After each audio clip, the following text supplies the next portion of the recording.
Mga kahuan, panoorin ang video na ito upang alamin ang pinaka-latest na balita tungkol sa lagay ng panahon at bagyo. Update today.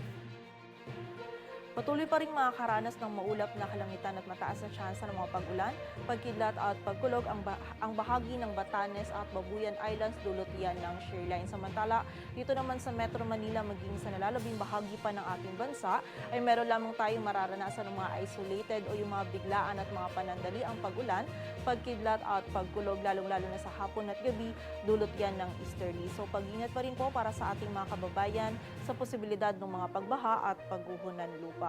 At sa kasalukuyan ay wala tayong minomonitor or namamataan pa na sama ng panahon na maaaring makaapekto dito sa ating bansa.